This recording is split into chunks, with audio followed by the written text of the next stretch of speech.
Hello friends, welcome. आपका मेरे channel में स्वागत है। आज हम केमिस्ट्री में अपने एक और नए टॉपिक के साथ आज हम सबसे पहले पढ़ेंगे बोर ब्रिज स्कीम। जो हमने बोर मॉडल पढ़ा था उसमें कुछ और इम्पोर्टेंट पॉइंट है, आज हम उनके बारे में भी जानेंगे। और अब तक प्रीवियस लेक्चर्स में हमने क्या पढ़ा? हमने पढ़ा कि एक छोटा कण होता है जिसे एटम कहते हैं, और एटम के अंदर इलेक्ट्रॉन्स, प्रोटॉन और न्यूट्रॉन्स पाए जाते हैं, और एक केंद्रक भी होता है। और जो इलेक्ट्रॉन्स होते हैं वो केंद्रक के चारों तरफ घूमते रहते हैं और कक्षाओं में घूमती हैं, जैसे कि KLMN या फिर 1 2 3 4 ऐसे उनको नाम दिया गया है। और आज हम जानेंगे कि किस कक्षा में कितने इलेक्ट्रॉन हो सकते हैं, मैक्सिमम कितने इलेक्ट्रॉन हो सकते हैं उसमें। और फिर इसके बाद हम इलेक्ट्रॉनिक कॉन्फ़िगरेशन के बारे में भी जानेंगे। तो चलिए शुरू करते हैं। बोर तथा बरी ने परमाणुओं की कक्षाओं में इलेक्ट्रॉन के वितरण के लिए नियम प्रस्तुत किए हैं, जिसे बोर बरी स्कीम कहा जाता है। तो बोर बरी स्कीम क्या होती है? जो परमाणु हैं उनकी कक्षाओं में इलेक्ट्रॉन के वितरण के लिए कि किस कक्षा में कितने इलेक्ट्रॉन आ सकते हैं, ज़्यादा से ज़्यादा, तो उसके लिए एक नियम बनाया गया है जिसे बोर बरी स्कीम कहते हैं, कि किस कक्षा में कितने इलेक्ट्रॉन आ सकते हैं, अधिकतम इलेक्ट्रॉन कितने हो सकते हैं। तो चलिए इसके बारे में पढ़ते हैं। परमाणु की किसी भी कक्षा में इलेक्ट्रॉन की अधिकतम संख्या 2n² होती है, जहाँ n बराबर होता है 1 2 3। तो यहाँ पर n किसके इक्वल है? n यहाँ पर कक्षाएं हैं, जैसे कक्षाएं 1 2 3, यहाँ पर नाम दिया हुआ है कक्षाओं को। और अगर हमें किसी भी कक्षा में उसके नंबर ऑफ इलेक्ट्रॉन्स निकालने हैं कि किस कक्षा में कितने इलेक्ट्रॉन हो सकते हैं, तो उसके लिए फॉर्मूला है 2n²। अगर हम 2n² से कोई भी कक्षा के जो इलेक्ट्रॉन्स हैं उन्हें निकाल सकते हैं कि किस कक्षा में कितने इलेक्ट्रॉन हो सकते हैं। तो यहाँ पर देखिए, सबसे भारी कक्षा में इलेक्ट्रॉन की अधिकतम संख्या 8 हो सकती है। तो जो सबसे भारी कक्षा होती है, जो आउटर सेल होती है, उसमें इलेक्ट्रॉन की मैक्सिमम संख्या 8 हो सकती है। तो आपको ये बात ध्यान में रखनी है, ये बहुत ही इम्पोर्टेंट पॉइंट है, मोस्ट इम्पोर्टेंट पॉइंट्स है, कि जो बाहरी कक्षा होती है उसमें इलेक्ट्रॉन की अधिकतम संख्या 8 होती है। किसी परमाणु में इलेक्ट्रॉन क्रमानुसार कक्षाओं में भरता है। तो किसी भी परमाणु में, कोई भी परमाणु हो तो उसमें जो इलेक्ट्रॉन्स होते हैं वो क्रमानुसार कक्षा में भरे जाते हैं। पहले कक्षा 1 में, फिर 2 में, फिर 3 में, ऐसे क्रमानुसार एक सीरीज में भरे जाते हैं इलेक्ट्रॉन्स। अब देखिए पहली कक्षा। अब हम पहली कक्षा के बारे में जानेंगे कि पहली कक्षा में कितने इलेक्ट्रॉन्स आ सकते हैं। पहली कक्षा मतलब कि n = 1। जब हम n = 1 लेकर चलेंगे तो हमने जो पीछे फॉर्मूला पढ़ा था 2n², इसमें हम n की वैल्यू पुट कर देंगे। तो यहाँ से देखिए 2 × n, यहाँ पर क्या है, n हमने 1 लिया है, तो यहाँ पर 1 का स्क्वायर। तो अगर हम इसे सोल्व करेंगे तो क्या आएगा, 2 आएगा यहाँ से। तो जो पहली कक्षा होती है, यानी जो K सेल होती है, उसमें कितने इलेक्ट्रॉन आ सकते हैं? तो उसमें 2 इलेक्ट्रॉन आ सकते हैं। अतः कक्षा K में इलेक्ट्रॉन की अधिकतम संख्या 2 होती है। तो आपको यह ध्यान में रखना है कि जो कक्षा 2 होती है उसमें इलेक्ट्रॉन की अधिकतम संख्या 2 होती है। फिर उसके बाद आती दूसरी कक्षा, जब हम n = 2 लेकर चलेंगे, n = 2, तो इसमें भी हम ऐसे निकालेंगे। 2n² में हम n की वैल्यू 2 पुट कर देंगे तो हमें क्या मिलेगा, 8। तो दूसरी कक्षा होती है उसमें इलेक्ट्रॉन्स की संख्या कितनी होती है, 8 होती है। उसके बाद तीसरी है, इसमें भी हम ऐसे निकाल लेंगे। अगर हम इसके वैल्यू पुट करेंगे तो हमें क्या मिलेगा, 18। तो तीसरी कक्षा में 18 होती है अधिकतम संख्या परमाणु इलेक्ट्रॉन्स की। तो ऐसे हम किसी भी कक्षा के इलेक्ट्रॉन्स निकाल सकते हैं। और यहाँ से क्वेश्चन आता है कि किसी परमाणु में के बाह्यतम कक्षा में इलेक्ट्रॉन्स कितने हो सकते हैं, कि किसी भी परमाणु की जो बाहरी कक्षा होती है उसमें कितने इलेक्ट्रॉन आ सकते हैं, तो वो है 8, उसमें 8 इलेक्ट्रॉन आ सकते हैं। ये बहुत ही इम्पोर्टेंट क्वेश्चन है। तो आई होप आपको समझ आ गया होगा कि किस कक्षा में कितने इलेक्ट्रॉन होते हैं। और अब हम पढ़ेंगे इलेक्ट्रॉनिक विन्यास यानी इलेक्ट्रॉनिक कॉन्फ़िगरेशन के बारे में। एग्जाम में इसमें से क्वेश्चन पूछा जाता है कि किसी भी एलिमेंट्स की इलेक्ट्रॉनिक कॉन्फ़िगरेशन क्या होती है, और हमें निकालने देंगे कि हाइड्रोजन या फिर सोडियम है या कैल्शियम है, इनकी इलेक्ट्रॉनिक कॉन्फ़िगरेशन क्या होगी। तो चलिए पढ़ते हैं। सबसे पहले हमें ये जो लिखा हुआ है ये हमें लर्न करना होगा, क्योंकि अगर हमें ये अच्छे समझ आ गया तो हम किसी भी एलिमेंट्स की किसी भी तत्व की इलेक्ट्रॉनिक कॉन्फ़िगरेशन यानी इलेक्ट्रॉनिक विन्यास निकाल सकते हैं। और एक प्रिंसिपल है जिसे अब्बो प्रिंसिपल के नाम से जानते हैं, उसने यह सिद्धांत दिया था और इससे हम इलेक्ट्रॉनिक कॉन्फ़िगरेशन निकाल सकते हैं। तो यहाँ पर लिखे हुए हैं, यहाँ पर n=1, n=2, 3, 4, 5, 6, 7 ऐसे लिखे हुए हैं। यहाँ पर ये कक्षाएँ हैं। सबसे पहले आता है 1s1, 2s2, 3s2, 4s2, 5s, 6s, 7s। उसके बाद 2p, 3p, 4p, 5p, 6p, 7p, और फिर 3d, 4d, 5d, 6d, 7d, 4f, 5f, 6f, 7f ऐसे ये है। और आपको ये याद करनी है। और ये जो टेबल होती है इसमें ये ऊपर से नीचे की तरफ जाता है, ऐसे जाता है ऊपर से नीचे की तरफ। हम पहले ऊपर से भरेंगे उसके बाद नीचे, ये ऐसे जाएंगे सभी। तो अब चलिए शुरू करते हैं। सबसे पहले हाइड्रोजन है। अगर हमें किसी एलिमेंट्स की इलेक्ट्रॉनिक कॉन्फ़िगरेशन निकालनी है तो उसके लिए हमें सबसे पहले उसका जो परमाणु संख्या है, एटॉमिक नंबर है, वो हमें पता होना चाहिए।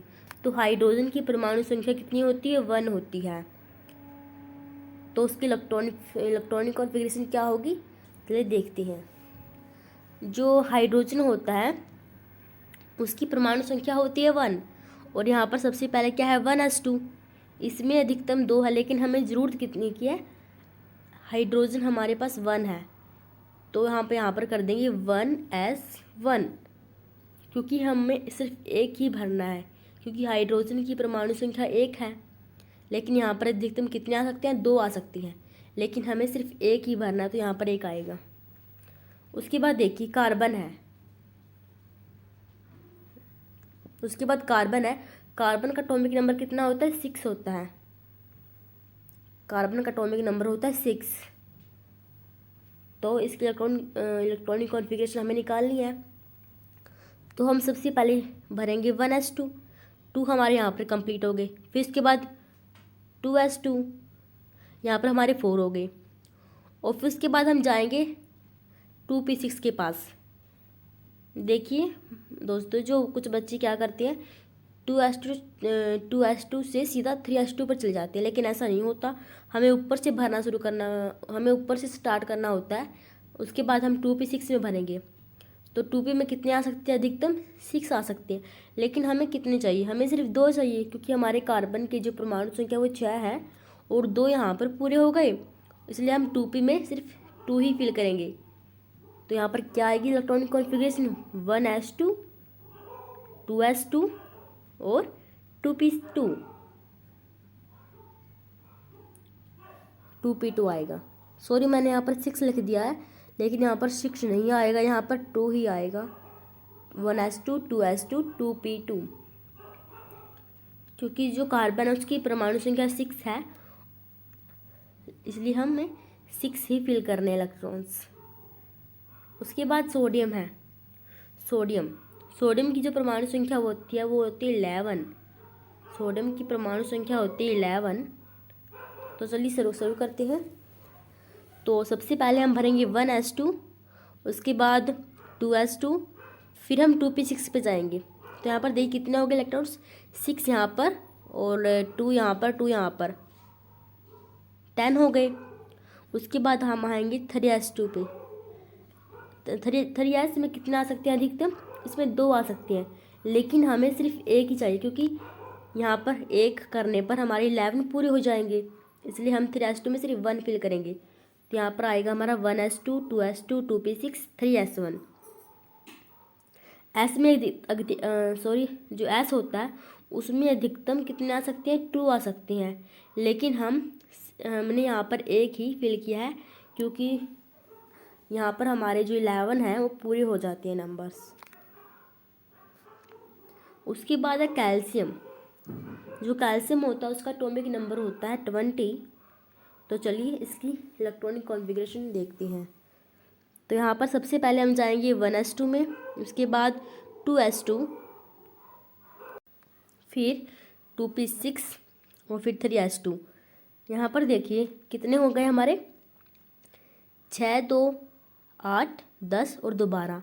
यहाँ पर हमारे 12 हो गए, लेकिन हमें कितने करने हैं, 20 करनी है। फिर हम जाएंगे 6 के पास और फिर 4s2। तो यहाँ पर देखिए यहाँ पर हो गए 16 और 2 ये 18। तो यहाँ पर पूरे 20 हो गए हैं, लेकिन इस इलेक्ट्रॉनिक कॉन्फ़िगरेशन ये होती है। देखिए यहाँ पर 1s2, 2s2, 2p6, 3s2, 3p6, 4s2। लेकिन इसमें क्या होता है, इसमें जो कैल्शियम होता है वो अपने 2 इलेक्ट्रॉन्स को त्याग कर देता है। तो यहाँ पर देखिए ऐसी इसकी इलेक्ट्रॉन कॉन्फ़िगरेशन आती है।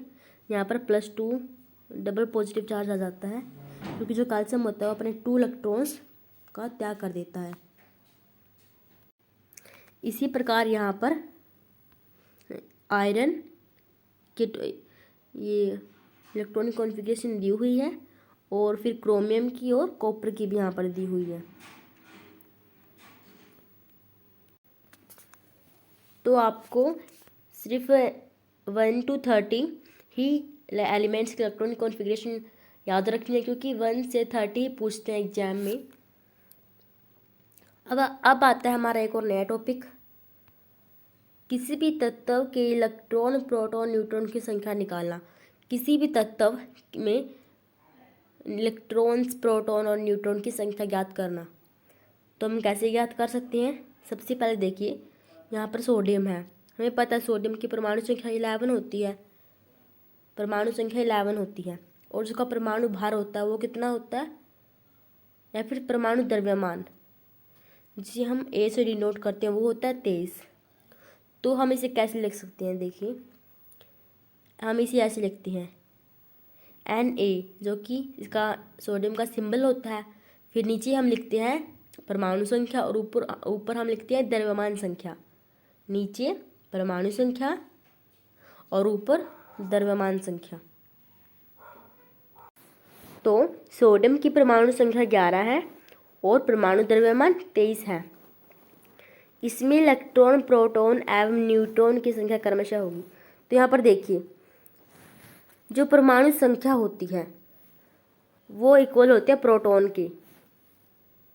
परमाणु संख्या इक्वल टू प्रोटॉन, मतलब कि प्रोटॉन क्या हो, जो प्रोटॉन संख्या वो क्या होगी, जो उसकी परमाणु संख्या है वही उसकी प्रोटॉन संख्या होगी।